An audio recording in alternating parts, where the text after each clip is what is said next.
E aí, pessoas, seguinte, olha aqui, essa aulinha aqui é só para poder fixar melhor aquela parte que a gente já discutiu lá das características dos primeiros grupos de tetrápodos, né? E a gente conseguir separar direitinho quais são as linhagens que acabaram determinando lá na frente os grupos de animais que nós vamos chamar de vertebrados terrestres propriamente ditos, os grupos tanto anamnióticos quanto os grupos amnióticos. E dentro dos grupos amnióticos, as linhagens básicas principais, anápsidos, sinápsidos e os diápsidos, né?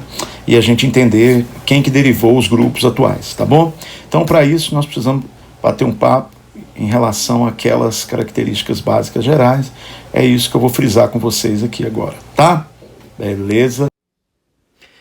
Oi, pessoas. Seguinte, então olha aqui, ó. A gente vai só criar um referencial para a gente aqui, ó. Então, na verdade, a gente está observando lá, com aquelas coisas todas que a gente tem discutido antes aí, é que os grupos com adaptações terrestres, eles representam aí metade daquilo que eu vou observar como sendo característico dos animais vertebrados, né? Então, veja, esse pessoal todo aqui seria o pessoal que a gente vai chamar de tetrápodes, né? Então, observe, nós temos os tetrápodes com adaptações intermediárias, né? Ou seja, as linhagens tetrápodas que conseguiram permanecer fora da água, mas não completamente, do grupo anfíbia, que é anamniota, e o grupo tetrápode, que seria amniótico. Então, olha aqui, ó, Então, peraí, vou tirar esse aqui, né? Então, a gente vai sempre ter como referência na nossa mente isso aqui, ó. Nós temos, dentre os grupos de tetrápodes, nós temos aqueles que são anamnióticos e os grupos de tetrápodes que serão amnióticos, tá? Então, o que nós temos que entender, na verdade, é amniota, né? É o que acabou determinando que esses grupos aqui pudessem se desenvolver na Terra e o que eles, na verdade, apresentaram de característica básica lá, que acabou favorecendo a adaptação no ambiente terrestre, né? Belezinha, pessoas? Então tá. Ó, o que a gente vai ver, na verdade, é que esses grupos aqui, eles são uma referência geral que nós temos que ter para entender os animais vertebrados, tá? E aí, a gente viu o seguinte, né? Que a gente estava lá naquele outro esquema nosso, na outra aula, a gente estava estabelecendo isso aí, né? Que as linhagens que nós vamos chamar de tetrápodes, né? Tanto anamnióticas quanto amnióticas, né? Esse grupo anamniota e os grupos amnióticos relacionados com os grupos de vertebrados que a gente chama de aves, mamíferos e répteis, eles estão distribuídos, né, em linhagens que começaram a evoluir a partir de mais ou menos 280 milhões de anos, talvez um pouco antes, e esses grupos se diversificaram em uma série de linhagens diferentes, né, de ramos diferentes aí, que hoje nós consideramos como grupos recentes, né? E esses grupos recentes, eles podem ser visualizados de que maneira? Através disso aqui, ó. Então, nós temos hoje uma classe, a classe dos mamíferos, a classe que a gente chamaria de classe dos répteis e a classe das aves, né? Só que nós temos que entender que existe uma relação cladística entre essas classes aí. Significa, na prática, falar assim que, mamíferos, os reptilianos, de maneira geral, e as aves, todos são parentes. Sim, todos são parentes. Por isso que a gente acostumou a usar a palavra réptil para designar um grupo, por causa, supostamente, das escamas. Entretanto, a gente vai lembrar que escamas só existem nesses dois grupos aqui, ó, que são cobras e lagartos. Só existem escamas nesses dois grupos aqui, ó, as cobras e os lagartos, né? Os outros todos não têm escama propriamente dito, tem revestimento de queratina, mas não tem escama, né? Então, esse negócio de usar o nome réptil, a gente tem que lembrar que réptil, na verdade, é um nome genérico que a gente aprendeu a usar numa época que a gente não entendia evolução. Hoje, nós sabemos que isso que a gente chama de répteis propriamente ditos, né, que seriam quem? Seriam as tartarugas, seriam os lagartos, os lacertílios, as serpentes, as cobras, né, e os crocodilianos, que a gente colocaria, do ponto de vista de taxonomia tradicional, dentro da classe dos répteis, são ordens de répteis, na verdade, representam alguns grupos, algumas linhagens que saíram de uma mesma base. E essa mesma base, que é a base amniótica, ela é uma base que nós vamos chamar de reptiliomorfa. O que significa isso? Então, você tem que acostumar com reptiliomorfo. O que quer dizer que um animal é um reptiliomorfo? Reptiliomorfo. Reptiliomorfo. O que significa dizer que uma linhagem é reptiliomorfa? Significa dizer que ela tem como característica ter saído dessa mesma base aqui, ó. Então, todo mundo que saiu daqui dessa base é reptiliomorfo. Entende isso? Ou seja, a base reptiliomorfa, que na verdade seria mais correto eu colocar talvez aqui, ó, né? Então, essa base reptiliomorfa, que seria isso aqui, né? É, na verdade, a base amniótica. Então, todo mundo que é amniota é reptiliomorfo. Sim, todo mundo que é amniótico é reptiliomorfo. Então, pronto, por isso que mamíferos, aves e répteis têm características em comum, por isso que eles são parentes, né? Então, veja, por mais que a gente não queira enxergar isso, então lembra, quem vê cara não vê o DNA, a gente olha para um mamífero e acha que ele é independente, a gente olha para uma ave e acha que é independente, e assim por diante. Mas, na verdade, eles não são. Então, todos eles compartilham características básicas em comum. E aí nós temos que lembrar que características são essas, né? Então, deixa eu dar uma limpada aqui, né? Então, essas linhagens aqui, ó, que nós estamos vendo, que são as linhagens que hoje a gente chamaria de vertebrados terrestres propriamente ditos, né? Que são as linhagens dos amnióticos, elas todas têm alguma coisa em comum.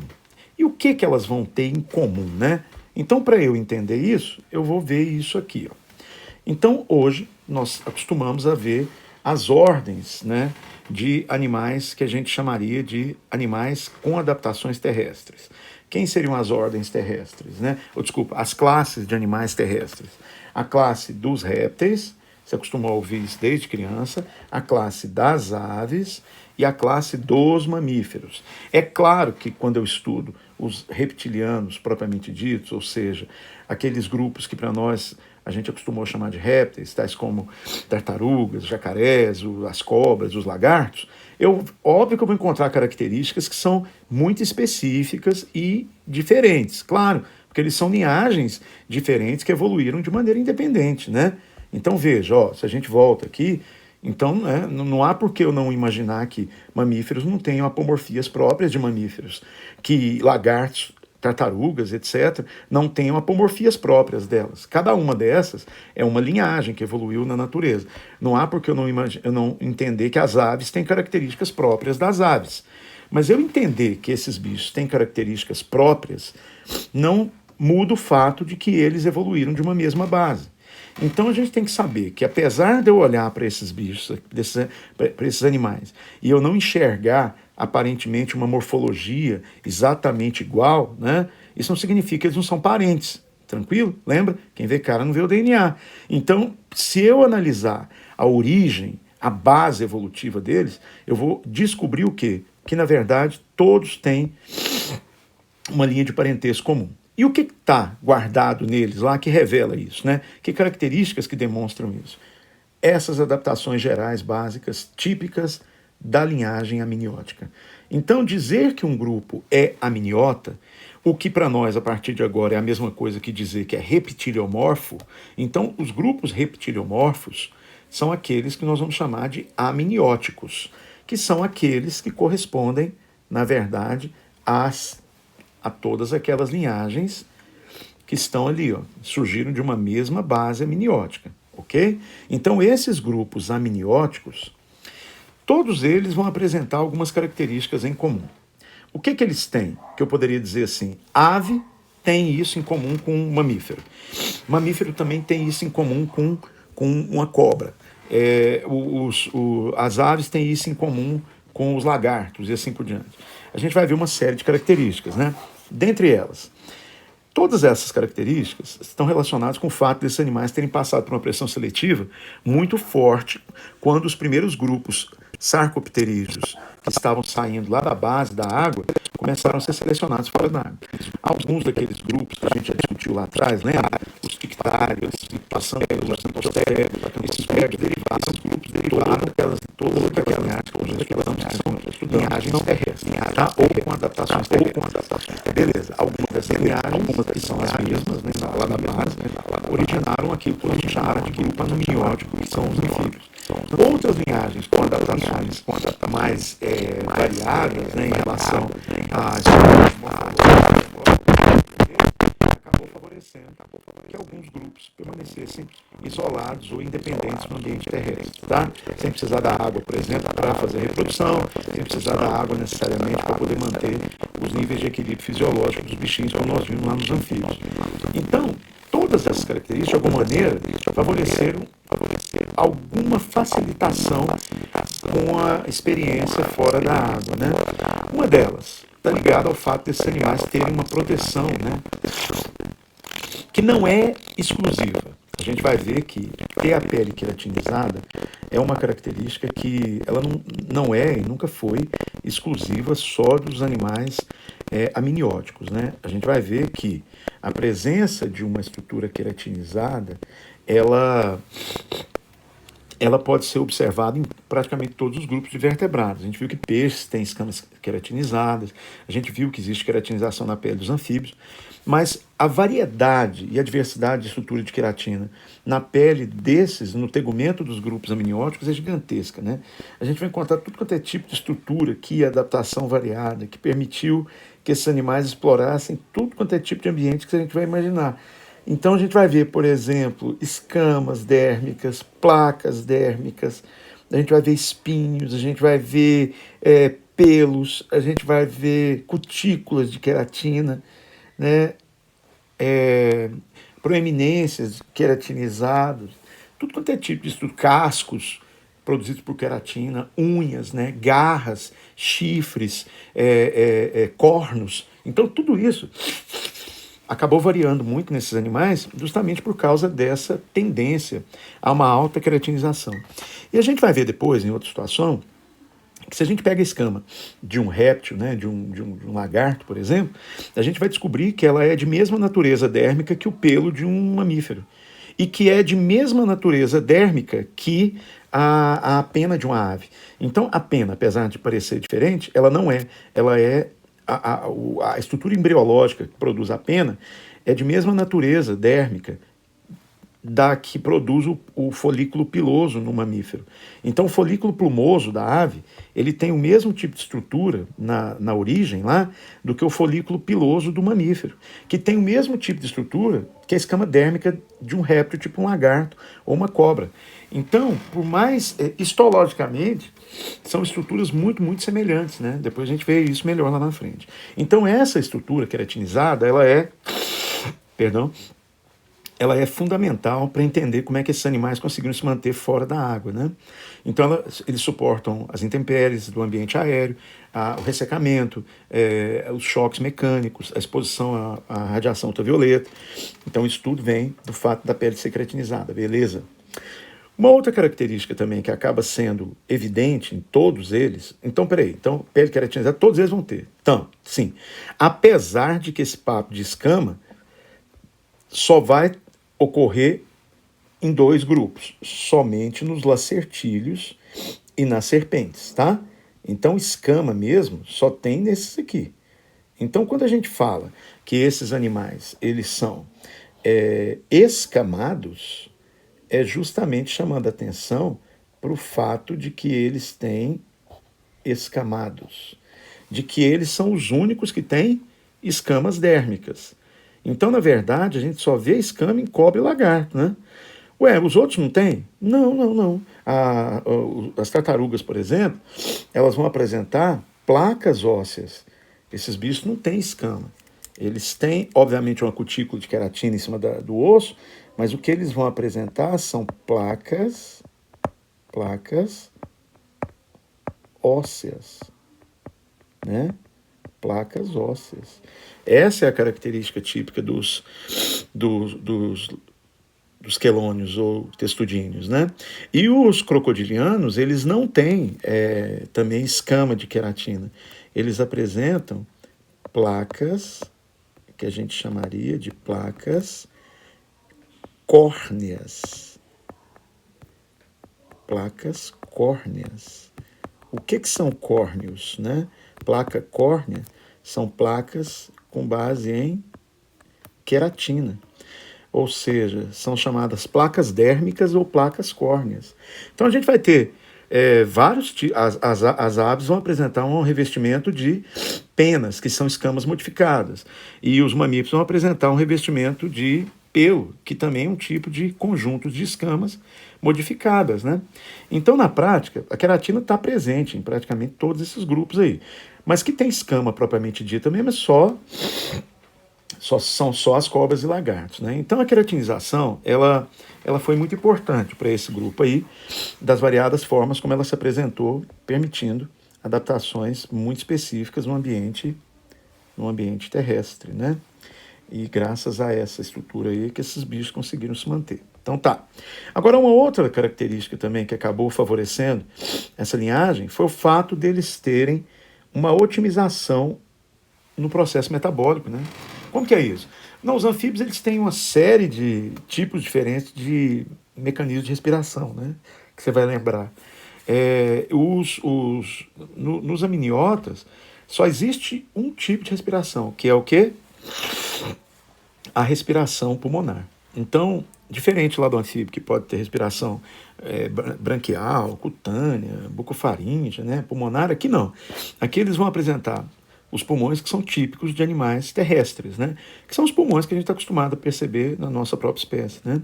Então aqui nós temos uma estrutura brônquica muito bem desenvolvida, a gente apresenta em geral um par de pulmões, né.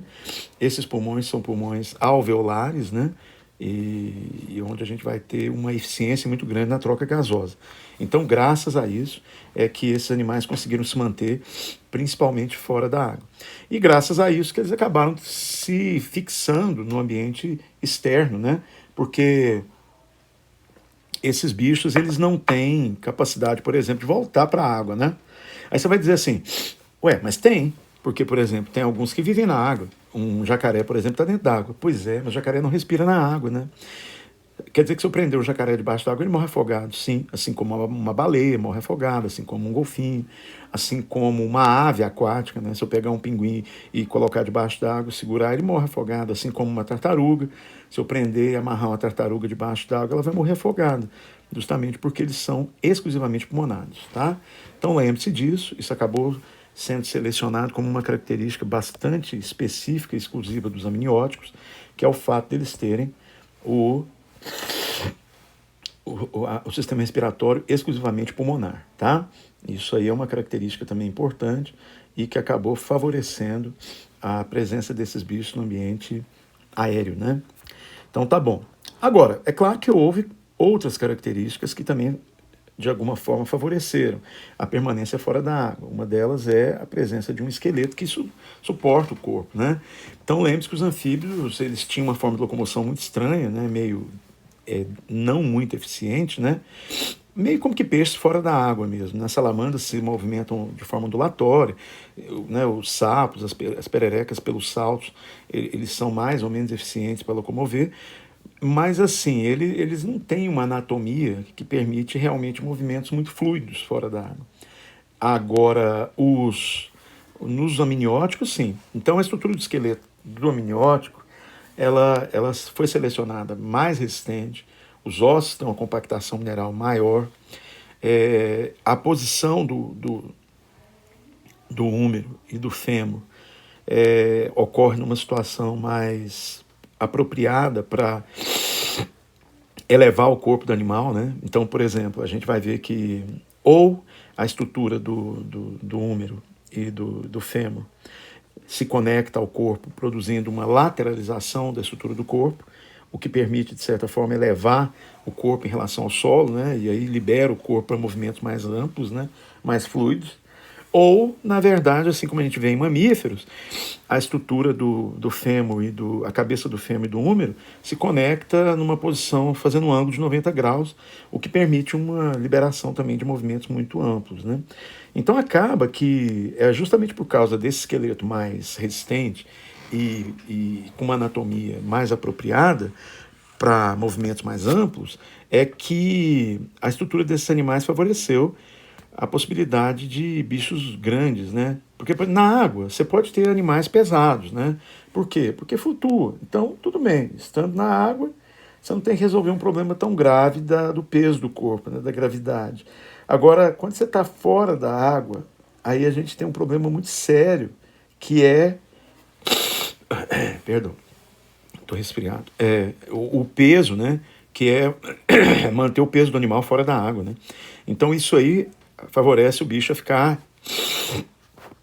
ficar submetido ao peso da própria massa do corpo, né? Então, como é que a gente consegue ter um elefante, por exemplo, com 5 toneladas, plotado em cima de 4 estruturas ósseas, né? Porque esse osso é extremamente denso, né? E muito compacto e extremamente resistente. Beleza, pessoas? Tá? Então, isso tudo aí acabou favorecendo, de certa forma, esses animais ficarem com o corpo fora da água, né? Uma outra coisa que acaba favorecendo também essa situação é o fato de que os órgãos dos sentidos também evoluíram selecionados fora da água, né? Por isso que, quando a gente quer retornar um animal vertebrado, tipo pegar um mamífero, colocar ele dentro da água, não funciona muito bem, né? Você testa isso com os seus próprios sentidos, né? Você já viu que não funciona muito bem. A sua visão, ela fica alterada dentro da água, porque o índice de refração da água é um pouco diferente, né?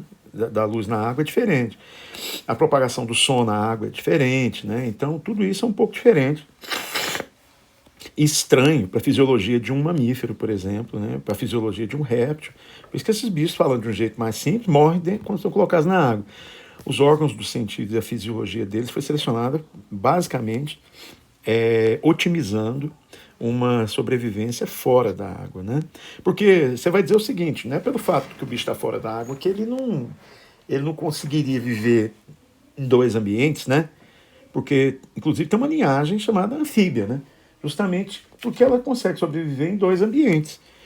Então, né, você fala, engraçado isso, o anfíbio é um bicho que fica dentro da água, respira, inclusive, dentro da água, né? Consegue ficar dentro da água e fora da água. Agora, os amnióticos não. Justamente foi um preço, né, pago pela fixação de uma morfoanatomia, de uma morfofisiologia completamente terrestre. Certo, pessoas? Beleza? Então, os órgãos de sentido, o esqueleto. Mas, sem sombra de dúvidas, a característica que mais prevalece, né, que acaba influenciando o fato desses animais ficarem isolados ou ficarem independentes da água, tem a ver principalmente com quem? Principalmente com os aspectos que influenciaram a reprodução.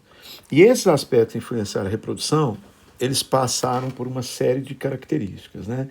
Desde a capacidade dos animais de conseguirem copular fora da água. Porque, veja, você está ligado que um anfíbio, né, ele obrigatoriamente tem que estar dentro da água. Por quê? Porque, em parte, ele depende da água como um transportador de gameta, né? Em parte, não, né? Decisivamente, ele depende da água como um carregador de gametas. Agora, animais que vivem fora da água têm que conseguir fecundar de uma outra forma, né?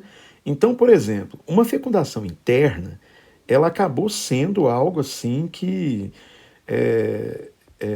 se ela não tivesse surgido, ela não teria possibilitado a manutenção dessa linhagem fora da água, né? Por quê? Ué, porque é impossível, você estando no seco, liberar gametas, por exemplo, liberar espermatozoides, e esses espermatozoides chegarem até os óvulos, né?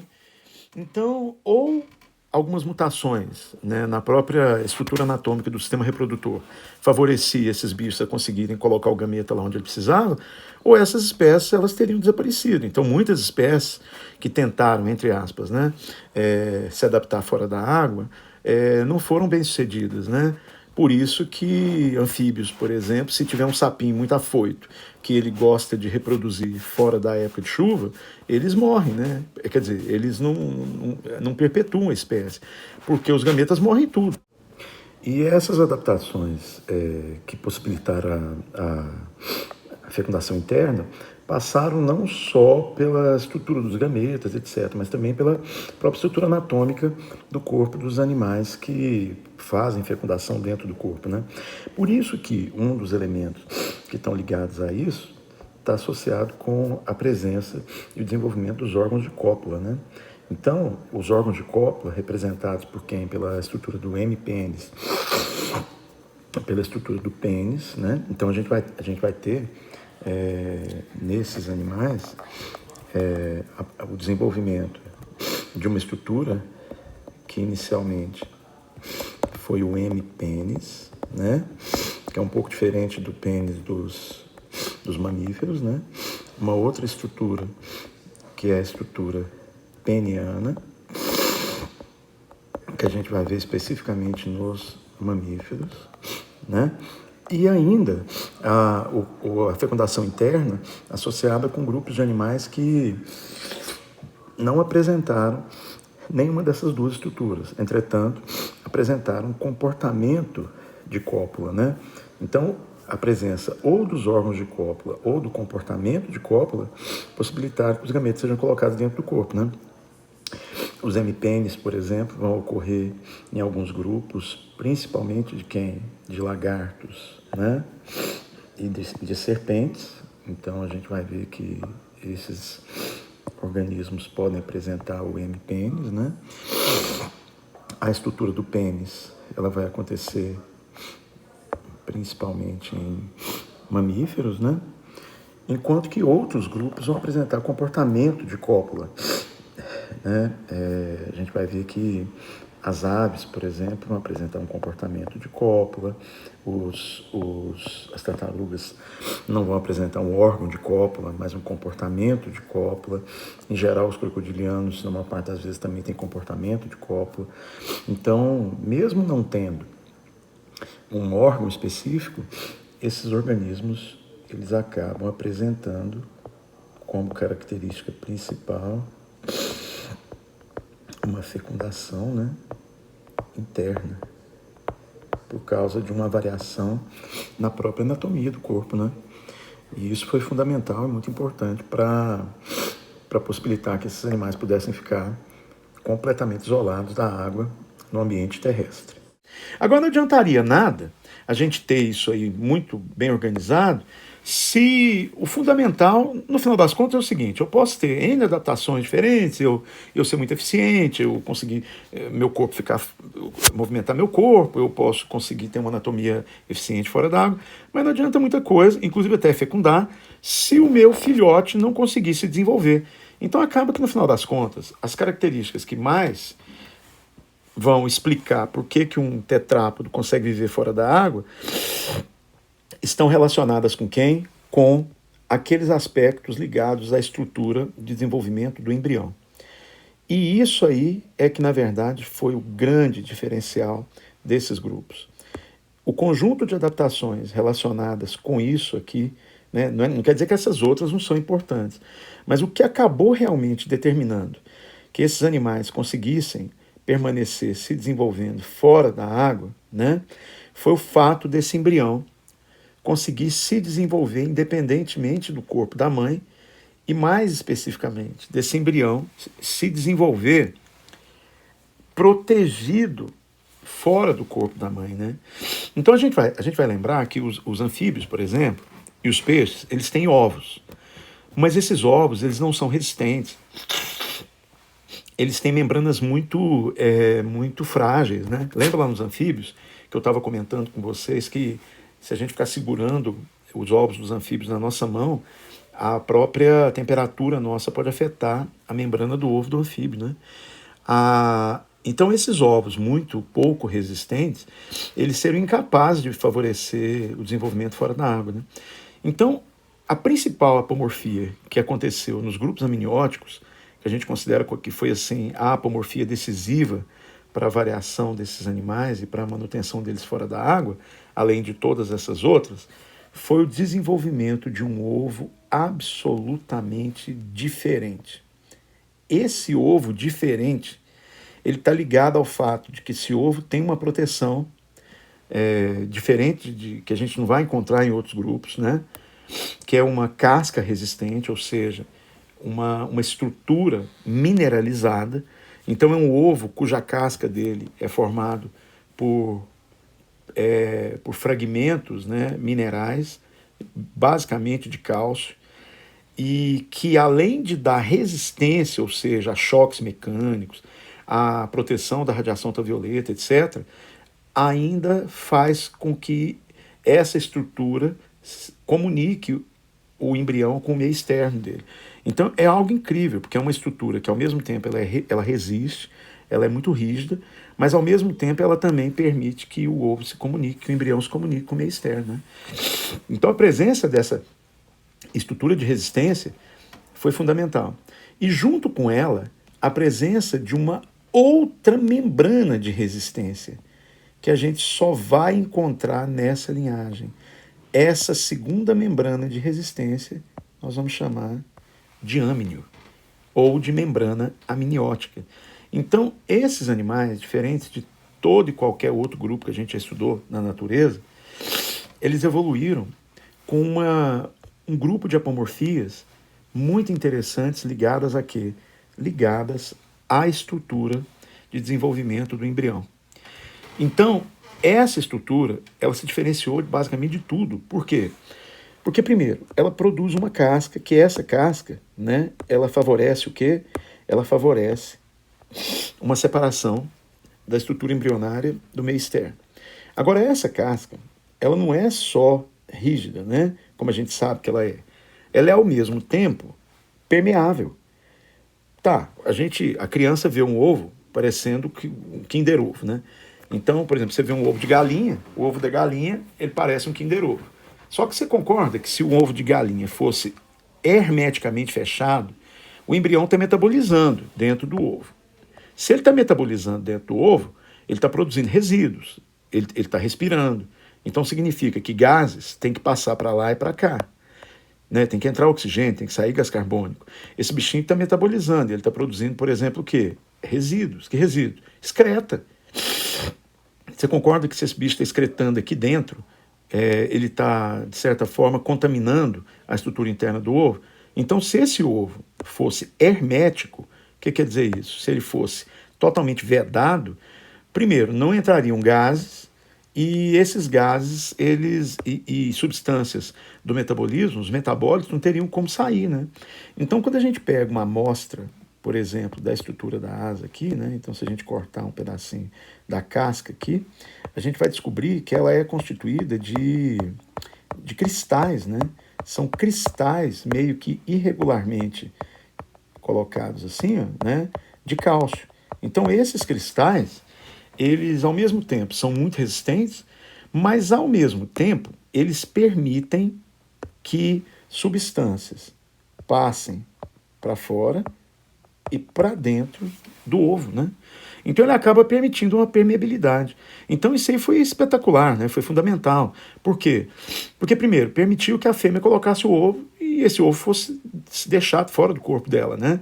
A partir daqui a gente vai ver que, por isso que a gente vai observar que a maior parte dos animais vertebrados, terrestres ou amnióticos, eles são, na sua grande maioria, ovíparos, né? Eles são ovíparos.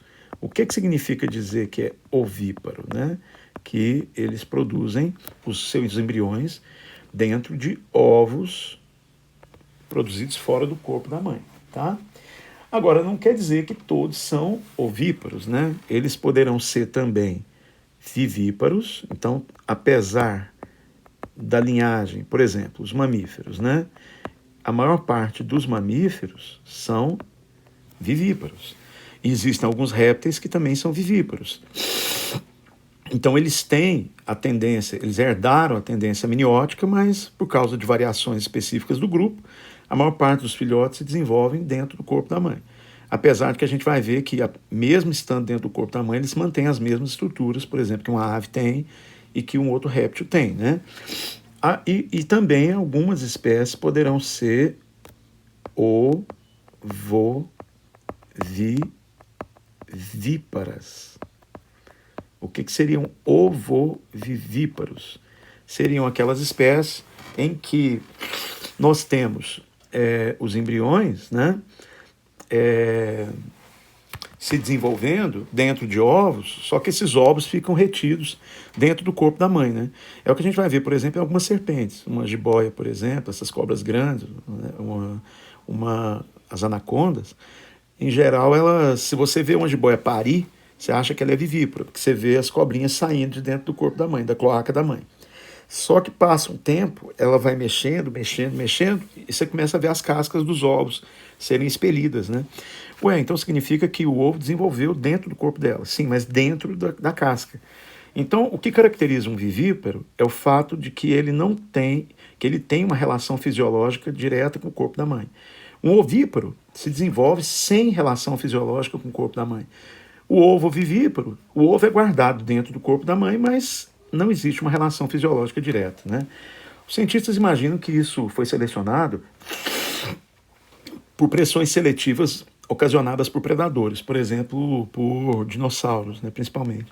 Aquelas serpentes, por exemplo, que eram predadas por dinossauros ou por outros grupos de predadores, por exemplo, durante a era mesozoica, aqueles que guardavam, que tinha liberação do ovo tardio, por exemplo, os filhotes sobreviviam mais, né? Por quê? Porque eles não eram comidos pelos predadores. Então, as mães conseguem proteger melhor o filhote quando ele está dentro do corpo. Agora, em grupos que tinham menos pressão seletiva, pressão de predação, isso deve ter ocorrido menos, né? Ou foi selecionado menos. Então, o que importa é que esse ovo com casca resistente foi fundamental.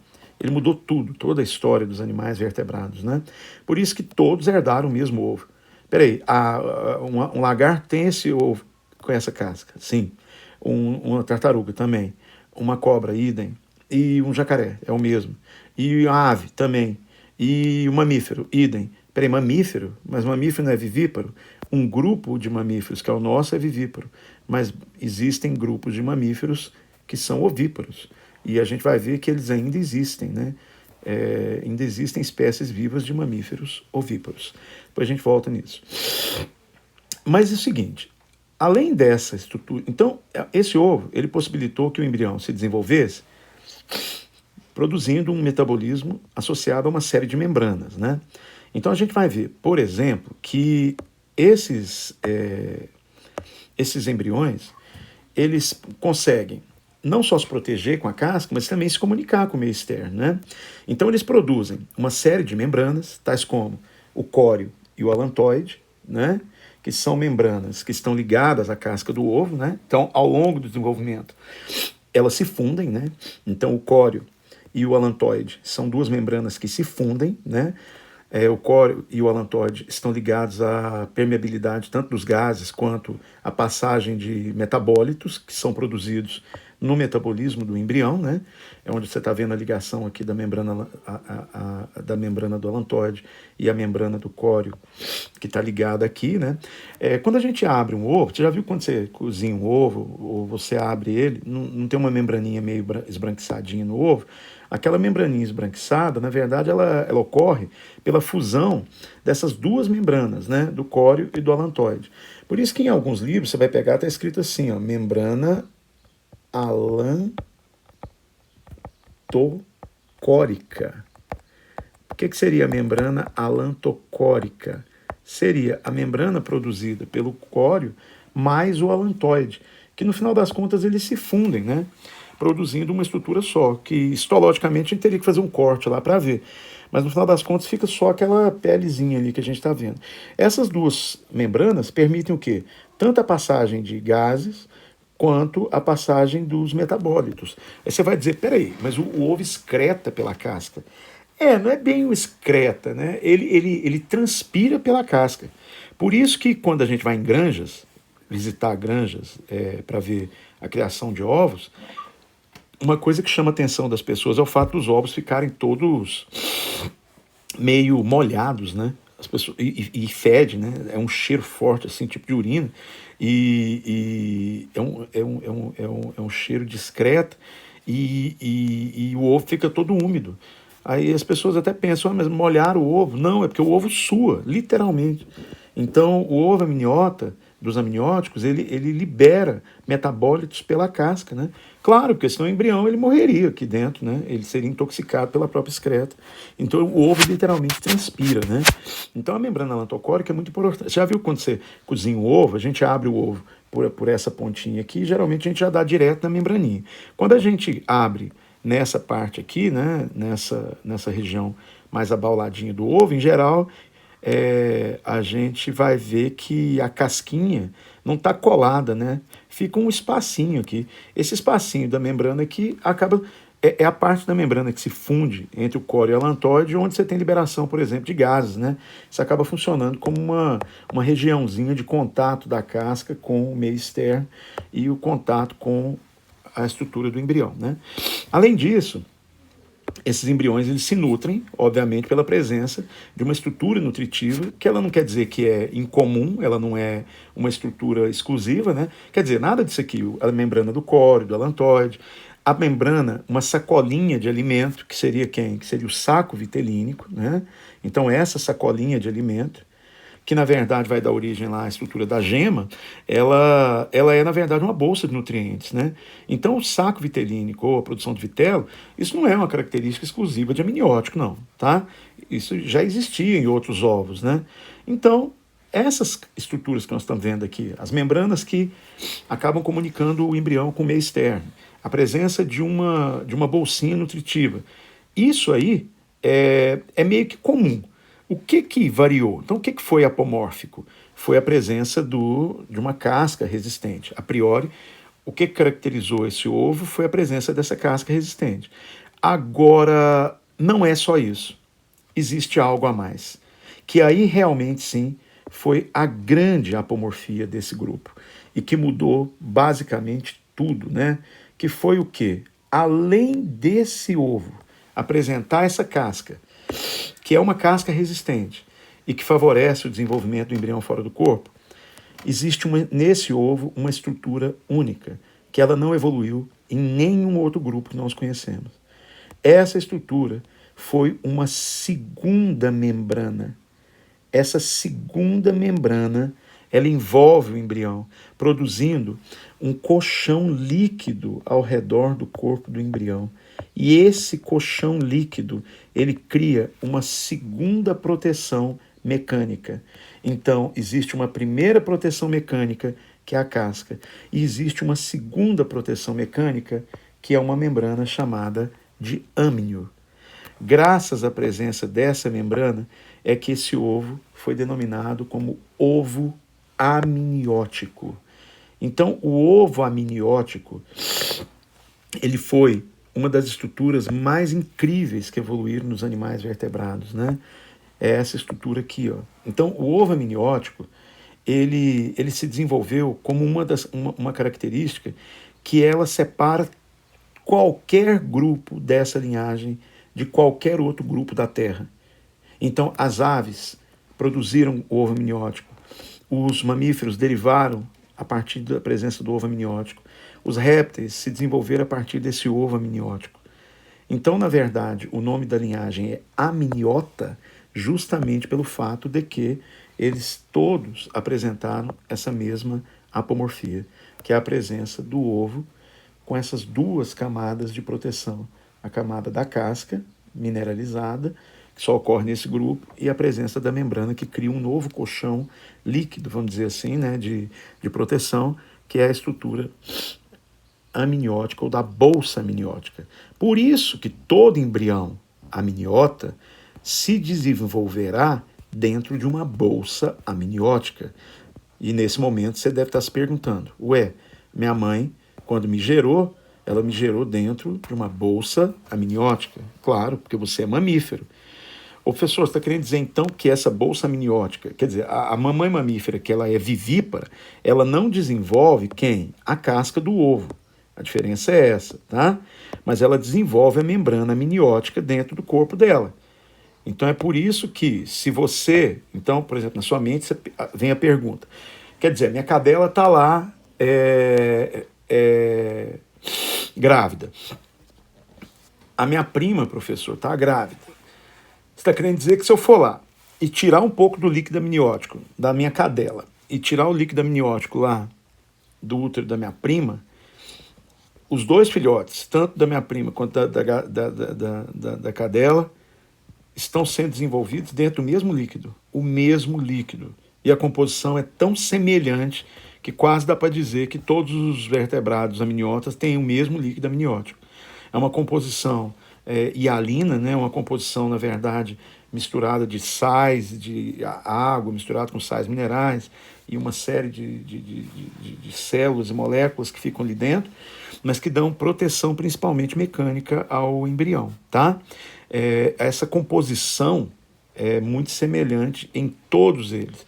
Se eu pegar o ovo de um jacaré e tirar o líquido amniótico e observar o ovo de uma ave, eu vou descobrir que é o mesmo tipo de composição. E é interessante que os cientistas costumam dizer, até brincando, que essa composição salina ela é muito parecida com a composição oceânica dos minerais, né, dos sais.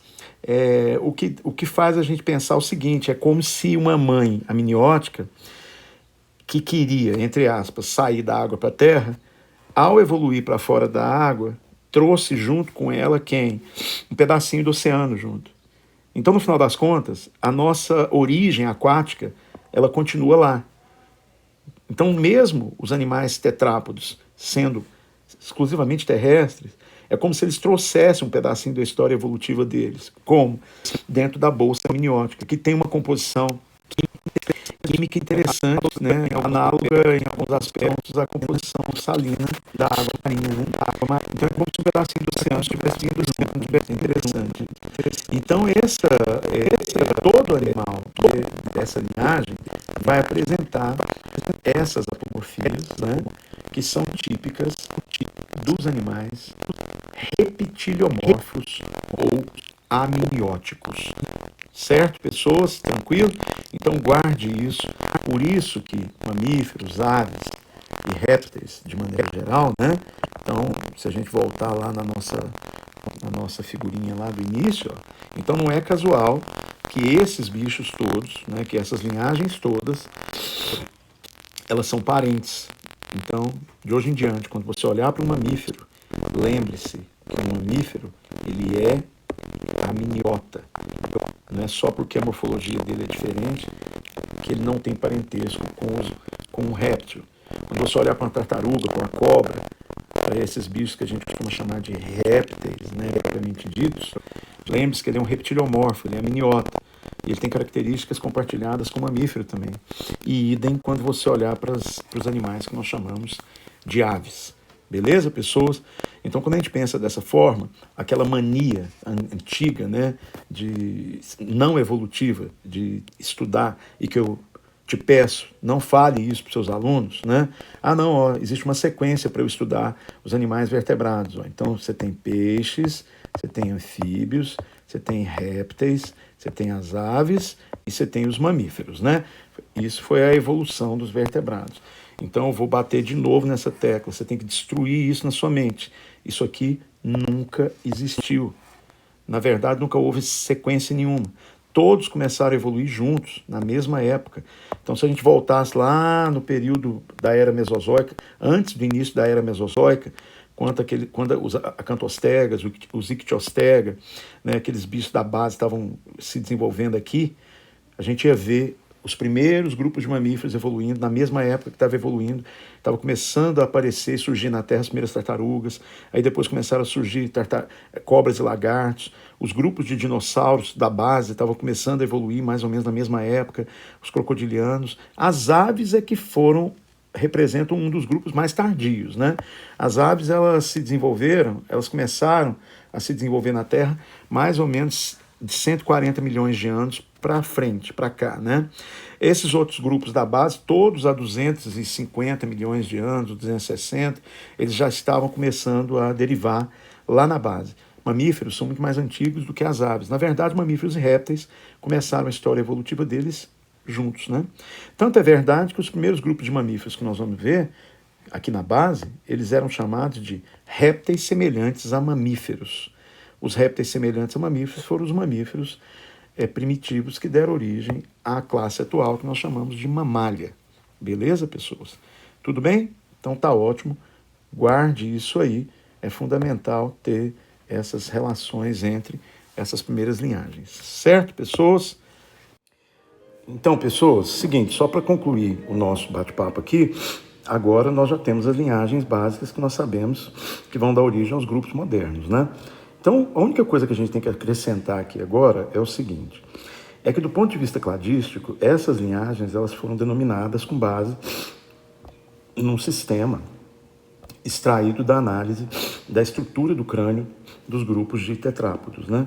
Então a gente vai ver que os cientistas, é lógico que isso tem muito mais sentido do ponto de vista paleontológico, né, do que zoológico. Por quê? Porque eu vou comentar aqui alguns modelos de estrutura craniana, não quer dizer que elas são exatamente iguais hoje. A gente vai ver que alguns grupos apresentaram variações a partir disso aqui. Mas na base, esses grupos se originaram dessas linhagens que são possíveis de determinar com base na estrutura craniana, né? Então, o que a gente vai ver é que as linhagens que nós estudamos hoje, elas estão relacionadas com esses modelos que vocês estão vendo aqui, ó, né? Então, por exemplo, se a gente analisar a estrutura desse crânio aqui, ó, a gente vai ver que esse crânio, ele não tem uma abertura temporal, né? Ele só tem a abertura orbital. Então, num crânio é comum a gente ver a abertura nasal, a abertura orbital, que seria essa aqui, ou seja, seria a abertura do olho, né? Mas é comum também a abertura temporal, por onde passam nervos específicos, né? Nesse caso aqui, essa linhagem, ela não desenvolve abertura temporal. Por isso, não ter abertura temporal significa que a gente vai considerar esse grupo anápsido. O que seria anápsido? Seria sem abertura temporal, tá? Aqueles que vão apresentar a terminação psida, ela vai estar associada com os grupos que têm a abertura temporal. Na verdade, isso não vai afetar em nada no funcionamento, no fato de estar mais ou menos bem adaptado. A questão é que são linhagens geneticamente diferentes, né? Essas linhagens geneticamente diferentes, elas vão apresentar uma estrutura geneticamente craniana um pouquinho diferente uma da outra, né? Então, os grupos anápsidos, eles deram origem, na prática, a quem? À estrutura que nós vamos chamar de estrutura quelônia ou testudínea. Então, na prática, a anápsida é o grupo que vai dar origem exatamente quem? As tartarugas, aos tracajás, aos jabutis, de maneira geral, tá? A linhagem anápsida, ela é uma linhagem interessante porque ela é uma linhagem meio que independente, ela se desenvolveu na natureza separado de todo mundo e é o único grupo que vai apresentar um tipo de característica específica que é a presença de quê? Do corpo revestido por um conjunto de placas ósseas, né? Então, os anápsida representam uma das linhagens de amnióticos que lá na frente vai dar origem ao que nós chamamos de quelônios ou testudíneos, né? As tartarugas de maneira geral, tá?